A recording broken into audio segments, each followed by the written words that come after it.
Recordemos que el llamado popularmente decreto de Alhambra del 31 de marzo de 1492 fue el momento en que los reyes católicos decidieron expulsar a la totalidad de la comunidad judía que vivía en lo que hoy es España, en su momento en las coronas de Castilla y de Aragón.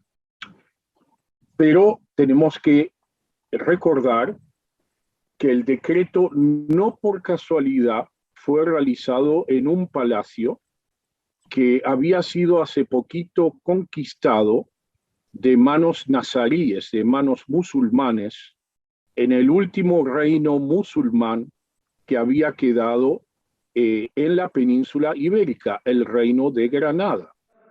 Y aquí entramos a la discusión en qué medida la expulsión era parte de un programa planificado o una decisión rápida. Aquí, por supuesto, van a haber discusiones entre historiadores. Yo personalmente entiendo que la concepción de ellos era crear un Estado y el lema de ellos era una espada y una fe.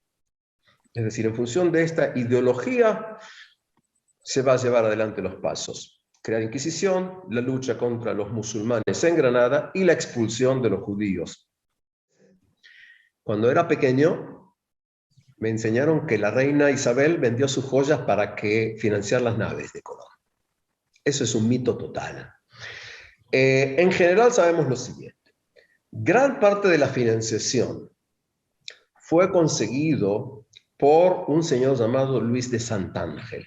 Luis de Santángel era cristiano nuevo de cuarta generación, por lo menos. Y estoy hablando de Luis de Santángel el joven. El padre de él, llamado Luis de Santángel el viejo, fue quemado por la Inquisición en Aragón. Ahora, Luis de Santángel el joven fue el individuo al que Cristóbal Colón le mandó la primera carta.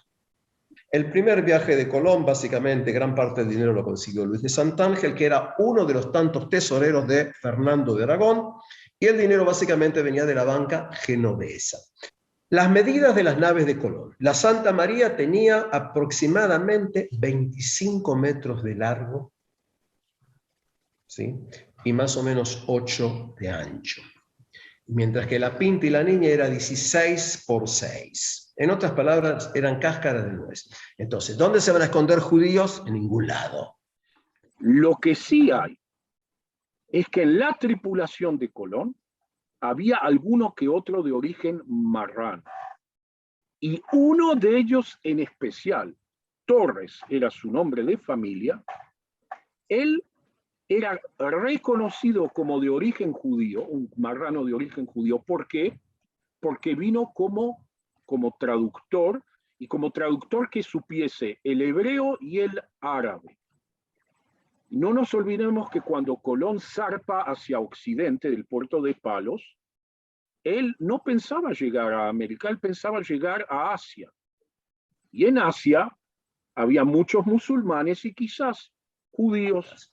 La contribución judía al descubrimiento de América, desde mi perspectiva, es absolutamente nula. Pero la identidad sefaradí, ¿cuándo es que se forma? Con el exilio. Cuando los judíos de Sefarad llegan al norte de África y a Italia, llegan al Medio Oriente, al Imperio Otomano Turco, cuando mucho más tarde llegan hacia el norte, hacia Holanda, hacia Hamburgo, hacia Inglaterra y luego al Nuevo Mundo, al Brasil, y luego cuando hay conversos o marranos que van a llegar hasta el Chile colonial.